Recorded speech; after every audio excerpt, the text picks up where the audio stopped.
Iran lead after their 95th minute winner, an own goal in the earlier game today, and Portugal and Spain, who of course will be still strong favourites, both of them, to go through to the knockout stages. And well, it's seldom you see a game as special as that. It had everything, really, didn't it? It did. I mean, it was some of the goals were just outrageous. I don't know where to start. I could just sit here and just clap my hands and say it was just absolutely. Right. I'll tell you where we'll start. I just loved it. It was brilliant. Had everything. We'll start with the second half, and Iero, big test for him at half-time. His team came out and performed brilliantly, got back in the game, and Costa scored his second goal. Cesc. Yeah, in a set piece that you don't normally see Spain scoring in this kind of situations. But I didn't have a lot of hope, I must be honest. But, do you think this is a Lopetegui move or an Iero move, or just a player? I have no idea, to be honest. I don't really mind. It's important, it's a goal.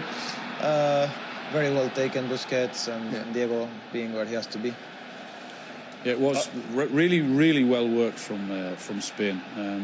Ball into the box, header at the far post and across, and Martinez didn't stay with Costa on the edge of the box, and he was quicker and sharper than he got there before him.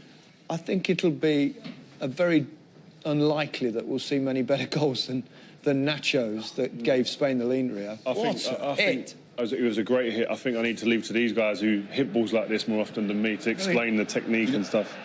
But Ronaldo here, I mean, his body language here was, you wouldn't be happy with that. Oh, come on, what are you doing? You're picking on him. He scored a hat-trick. But here... He's saving himself. Don't worry, I'm going to go overboard later, don't worry.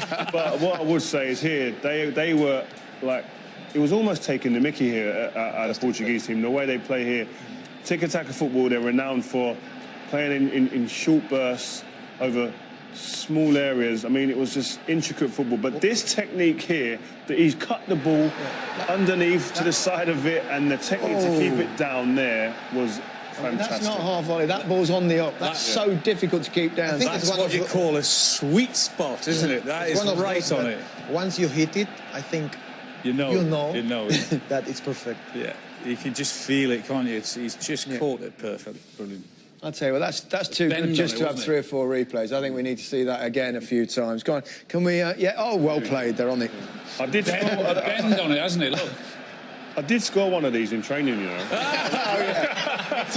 In my dreams, but no, what a strike. I mean, he'll be loving it. His first goal for his country, by the way, so what a way to do it. Lovely. I think Mr. Shearer might have smacked one or two in his career. And then it started, we thought it was drifting towards a comfortable Spanish victory in the end.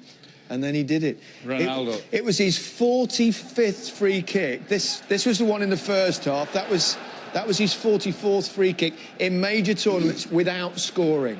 So you think maybe he won't even take this one, but you know he's going to take this one. Well, one or two will question why I said at half-time he needs to work on his free kicks. That's why I said it, because it's his 45th attempt in major championships, as you say, without... and 45th time lucky. And what a strike! And his 51st hat-trick, which was also the 51st hat-trick in World Cup history, actually, as well. I think if you can look at that technique, the way he hit that ball, that's been something that I've seen change. He's hit it on the side with the instep of his foot. He normally hits it on straight on. He runs straight up to the ball, and that was a difference. Cesc mentioned it before. He hit it. If he hits it with the inside of his foot, he's got more of a chance. He had a lot of success in his early days, particularly at Manchester United, Rio, didn't he? With that one that they hit the adapter, they call it. But he used to hit it. He used to run straight on and hit it straight on sometimes. But he used to mix it up, which made it even more difficult for the goalkeepers. And of late, he's been really hitting it straight on. And that was great players are adaptable. They're flexible and they change their routine. And he's done that today. I mean, it wasn't just the second half that because it was the first. Let's remind ourselves about how it all got going. It was really early, wasn't it? About 3-4 minutes in. Penalty for Portugal. Ronaldo won it and Ronaldo took it. He did. He had the defender Nacho exactly where he wanted him, one-on-one. And he said, "Come on, tackle me," and he was stupid enough to do that, and it was definitely a penalty, and he took it away with ease. There goes smiles at Nacho there. Nacho got his revenge later at some point, didn't he? That was 4. Then it was 1-1. Diego Costa, we talked before the game, didn't we, about they had to adapt to his style of football, and they certainly did that here with Busquets. Yeah, I'm really happy for Diego. This was a big day for him, big game.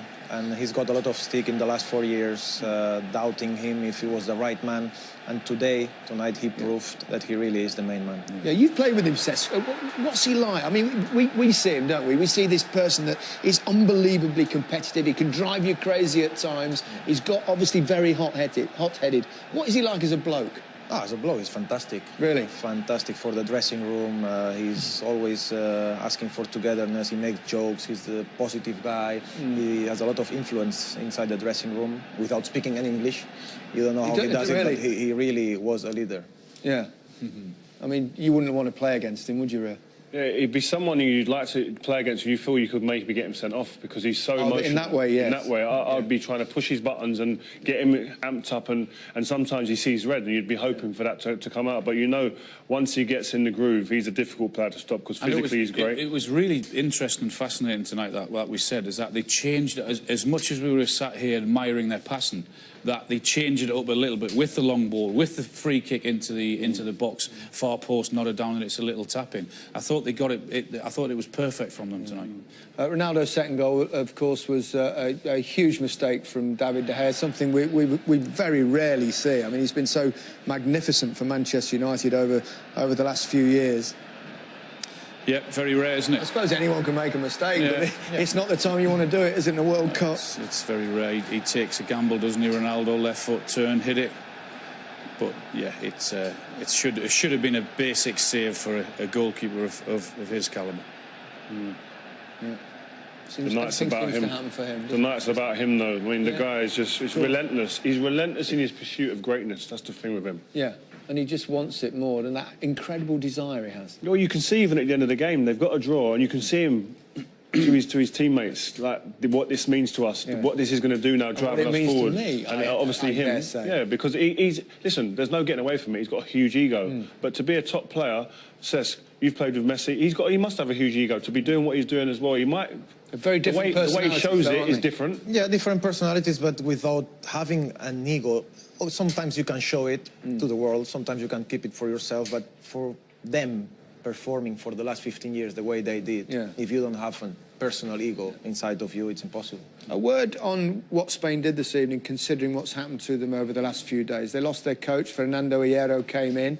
I mean, he's got a great response, hasn't he? Yeah, he's done very well. He's done some tactical changes. I think Busquets' positioning as well, he was a little bit too deep.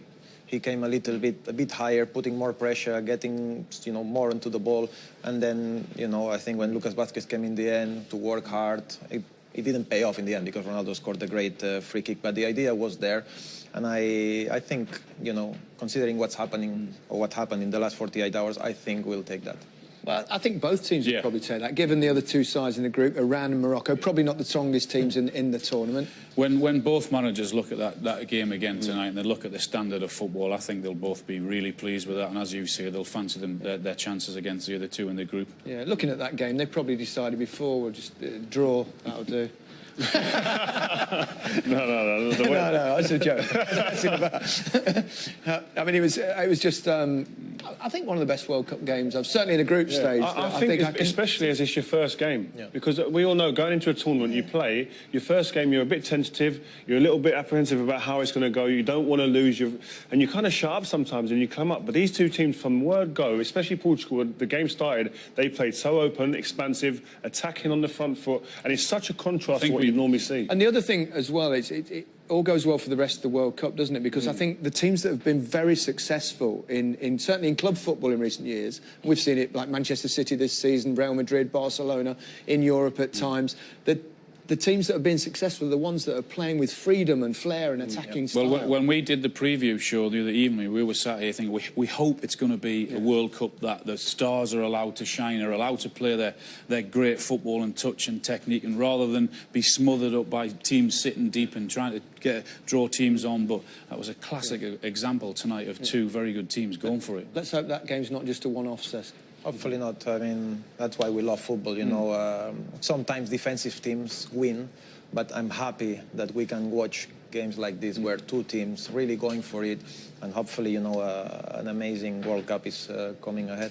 Also, a little subplot to it as well is now The game tomorrow we've got Argentina tomorrow. The pressure now mounted on Messi, his shoulders after seeing what been watching. Cristiano's done today. He'll deliver. He'll deliver.